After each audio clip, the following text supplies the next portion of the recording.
moving the American dream south. We're going to talk about that from Guatemala on today's Hot Zone. This is the Hot Zone. Engaging with the news in a whole new way, international war correspondent Chuck Holton brings insight into areas of crisis and lets you help those affected. So we just got to this tiny mountain village up here in the mountains of Guatemala. And Carlos, our Guatemalan fixer, what's the name of this town again? This town is named Yalambojoch. Yalambojoch. Yalambojoch is located in the province of Nentong in the department of Huehuetenango. Huehuetenango. So we're way in the northern part of Guatemala, and very safe, tranquil, peaceful valley here. Look at these beautiful kids. Hola muchachos, ¿cómo estamos? Did they use the word peleito here? No, patojo chavito. Chavito. They're playing marbles. Remix. What? Where's your iPhone? Where's your iPhone? Why aren't you playing video games right now? What's wrong with you kids, huh? The people here speak a dialect of some ancient language called Chuk, and nothing like Spanish, I'll tell you that. And so the reason I'm here in this village is because it's basically a ghost town. It had, I believe, upwards of 1,500, maybe 2,000 people at one time.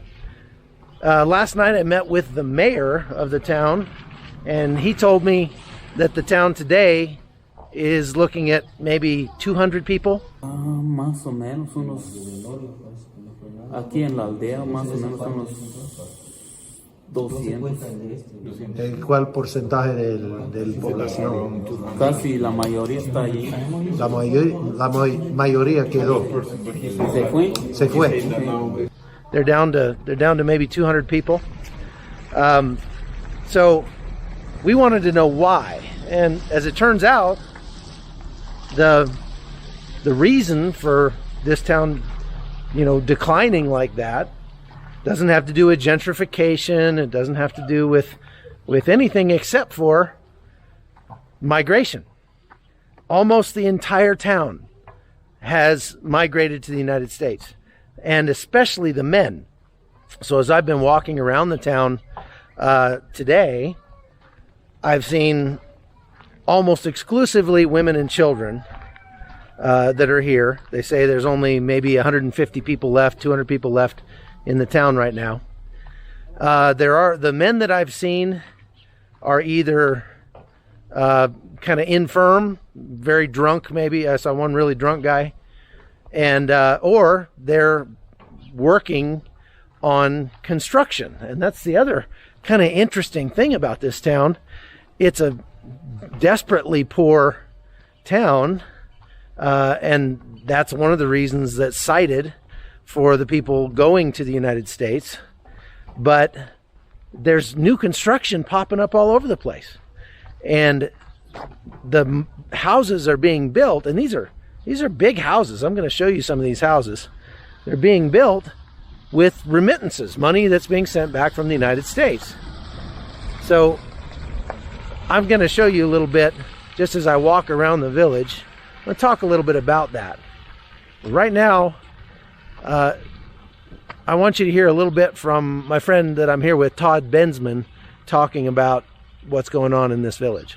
Sure. Well, what all of us know from the media repeatedly, especially over the last couple of years, is that the reason that Guatemalans and other Central Americans are leaving their homes and going to the United States is because they're under dire threat from gangs and criminal elements and violence and government persecution and those sorts of things.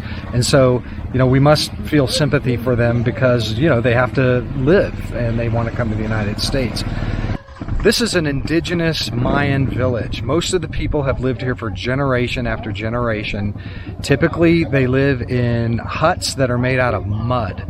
Often it's lumber, concrete floors in some of the places, dirt in others. These are very primitive dwellings and not modern. There are very few modern conveniences attached to them. But what's happening now is that people are building these, fantastic, beautiful, modern houses with tile, concrete, electricity, window flourishes, brass, that sort of thing, and indoor plumbing.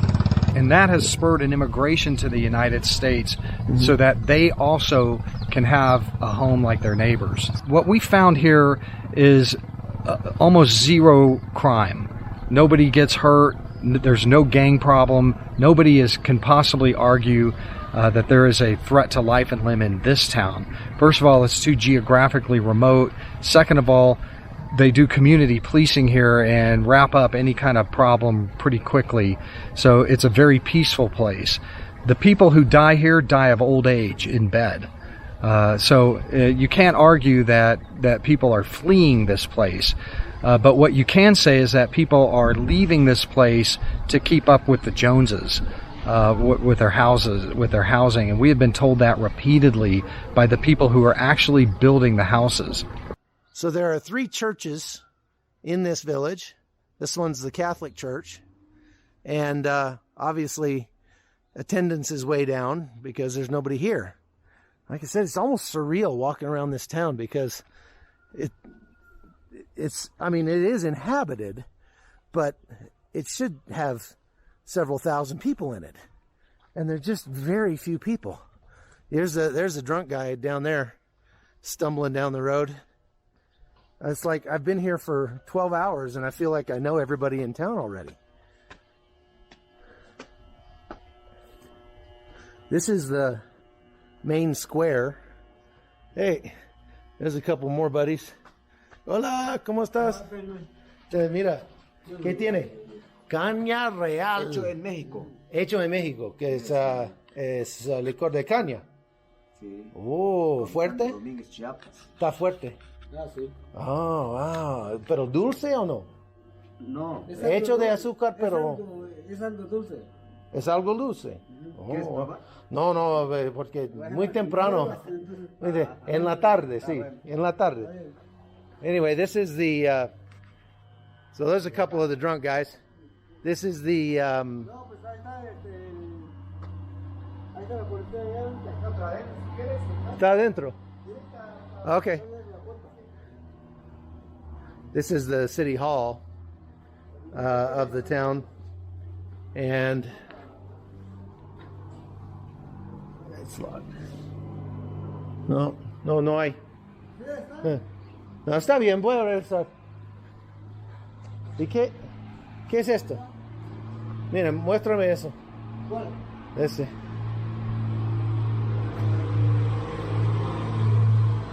Ese es para... ¿Así?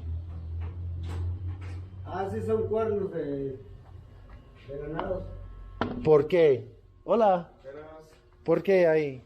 Es para llamar, que si no estaba uno de autoridad por acá. Ajá. Uno tiene Oh, que para estar llamar a uno. para llamarlo si hay alguien que quería aquí en la auxiliatura. So these cow horns are for calling somebody to this building if there's nobody around. This is one of the mayors.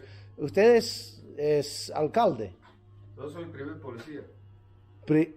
Primer policía. Okay, so he's like the neighborhood watch captain. Mucho gusto. Sí, gracias. So that guy's like the neighborhood watch captain. And I've already met all 3 of those people in the last 12 hours. Like I said, I feel like I know everybody in town already. It's very foggy here. We're up pretty high. It was super cold here last night and just kind of rainy this morning. But this is really interesting, just walking around this town. And kind of, there's empty houses everywhere.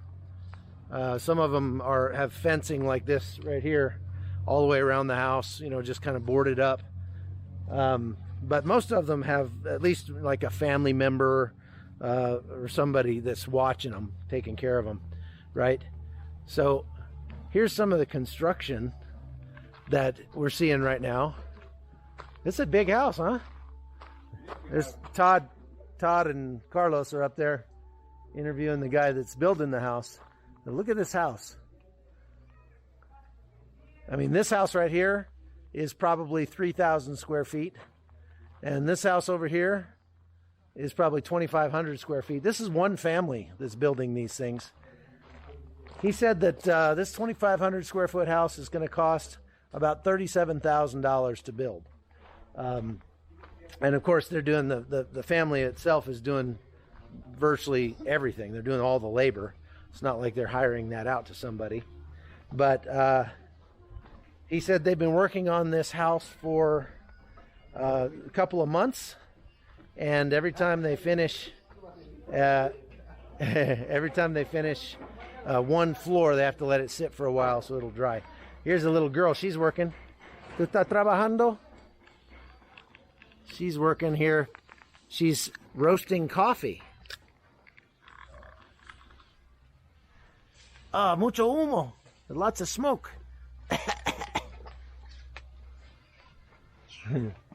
Isn't she cute? Oh, she's precious. Look at that little one. That's great. So there's a lot of coffee in this area. And I'm going to take a picture of this little girl. She's too cute not to. This is the town jail behind me. It's just got wooden bars and a big old lock on the door.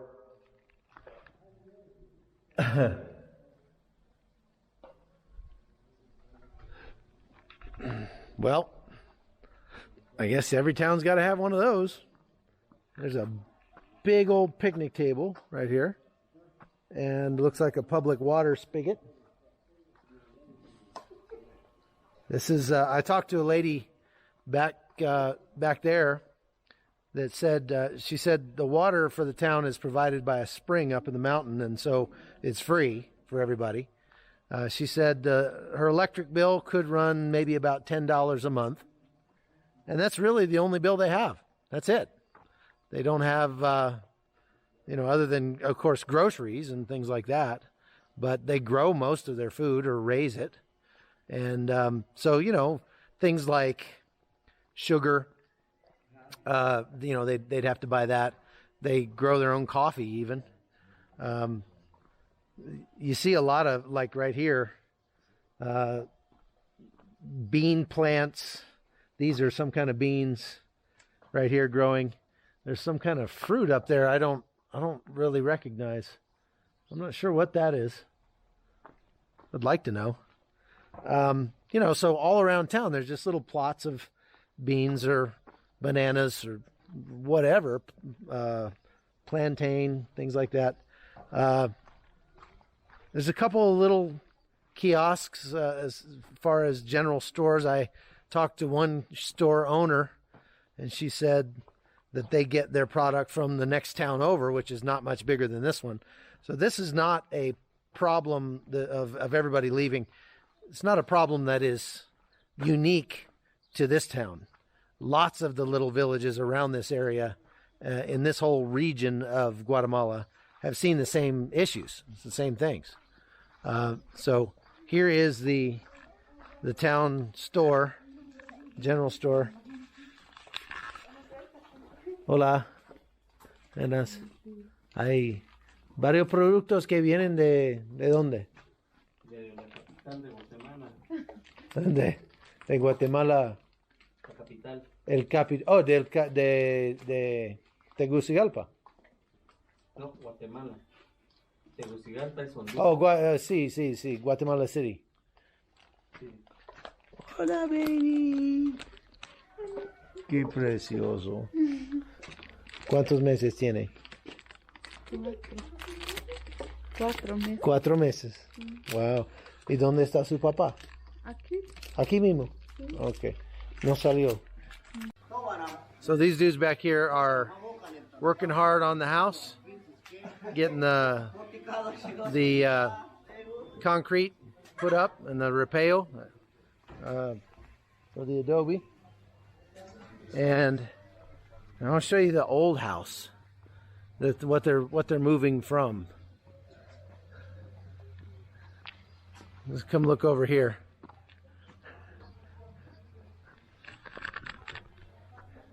So this is the old house. And of course, you build anything out of wood down here, and it's going to have problems over time because of the bugs and the humidity. But we are, like I said, we're up pretty high, so this is not like tropical or anything like that. This is like cloud forest. Obviously, we're right in the middle of a cloud, and so this family, there's probably, I don't know, maybe 8 people, 9 people in there. But you saw how big those 2 houses were. I mean, they're building themselves mansions, basically, from money that they're earning in the United States. The guy that's building those 2 houses, I talked to him, and he says that he's got 4 sons that are in the United States, and they are sending money home every month, buying the little piece of land, building their houses. There's a nice one over here. You can see the contrast between the old house and the new house. There's the old house, and there's the new house over there. So the migration crisis has become an economic boom for these people, but instead of pursuing the American dream in America, they're bringing the American dream back down here. And that brings up another point. This is an incredibly safe town. I've been asking around today, and there has not been a murder in this town since the Civil War ended in 1982. And so there's no crime there. We met the police chief. He's not a police. They don't have police here. They have a neighborhood watch, and that's it. And we met the guy in charge of that. He's probably the most bored guy in town because there's no crime. But we talked to somebody last night who said that if anybody steals anything here or does anything like that, that the whole town just knows who it is. They get together. I mean, if there's only 200 people in this town, obviously you're going to know who did it, and they get together and they throw them out. But there's another really nice house behind me. Again, all of these nice houses are built with remittances. They're built with money sent back from the United States by people who have migrated for economic reasons. That's my point. They're not migrating because they're being persecuted by their government. They're not migrating because they're being threatened by the gangs. There are no gangs here. And so they're migrating for economic reasons. And that means that they don't have an asylum claim. However, there's a loophole that they have found and exploited. The people from this town, like I said, are descended from an indigenous group that speaks this language called Chuk. And if you get to the United States and you show up at Border Patrol, your first contact with anybody from the U.S., and you tell them that what happens is they talk to you in Spanish and arrange an interview for you. So you tell them, I've been persecuted or whatever. And I'm talking with the people who do those interviews. The stories that they get are so ridiculously consistent. Everybody has been beaten by a policeman on the southeast corner of the park in town and called a dirty Indian, something like that. Everybody has the same story. And they do that interview in Spanish, but then when they get then they get passed along to an actual asylum interview. And if you're from this area, and again, you're coming for economic reasons, you can't say, well, I'm just coming to get a better job, because they will deny you asylum. So, and now they've really tightened up the rules for asylum. They've really tightened things up so that Now it's much harder for people to make an asylum claim, where it used to be if you said, yeah, I've been beaten by a police officer, then that would qualify you. Now it may not, because you're not being persecuted by your government per se, right? So, but here's the loophole.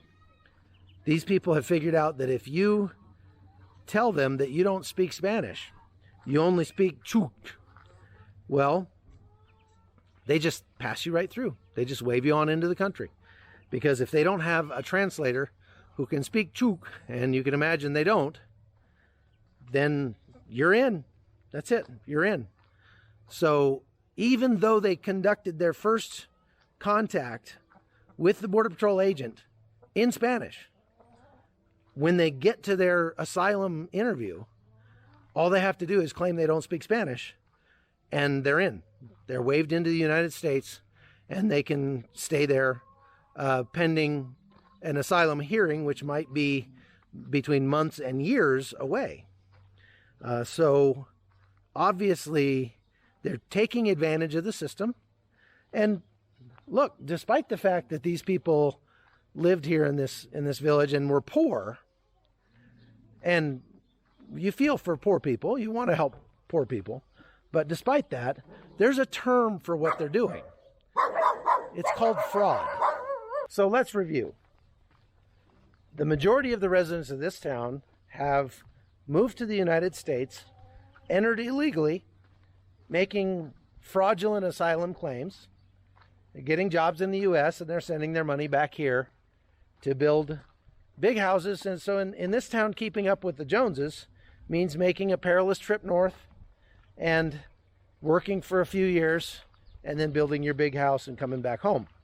However, here's the problem. Well, there's several problems with that. First of all, it's getting much harder to get into the United States. And so several of these guys who have left more recently have found themselves denied at the U.S. Port of Entry, in which case the $10,000 that they borrowed from a loan shark, essentially a coyote, they now owe, and they don't have any way to make money to pay it back. And so they come back here and they end up in a much worse state than they started. That's not good. The other thing is that it creates this sort of expectation. They've lived in the United States maybe for 4 or 5 years, and consequently, they have a different expectation of the standard of living.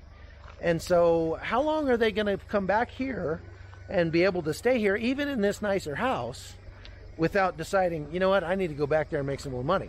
And I say that because I already talked to one guy today who said exactly that. He was in the United States. He ended up staying for 12 years and then came back here to care for his ailing mother. But he said, boy, as soon as I can, I'm going to get back to the United States, because I can just, I can have a better life. And in their case, a better life means I can make more money. Because think about it. Is it a better life in the United States? Here in this village, there's literally no crime. There's no taxes. You pay no taxes. You have very little in the way of bills. I mean, there's no insurance. There's no, water bill. You might have a $6 or $8 a month light bill. The kids are happy running around, playing in the street. I have not seen a kid on a smartphone yet since we've been here. Yesterday, I saw some young boys playing marbles in the street. Do you know how long it's been since I've seen anybody play marbles in the United States? I used to play marbles when I was a kid in elementary school, but kids don't play marbles anymore. They play with smartphones. And so that's what I'm talking about. Like, is it really a better life to go to the United States, pay taxes, face the crime, all the complications of American life, or are they being sold a lie? And that's really what it comes down to. So we're going to talk more about it this week. Thanks for watching The Hot Zone. I'm Chuck Holton. We'll talk to you later.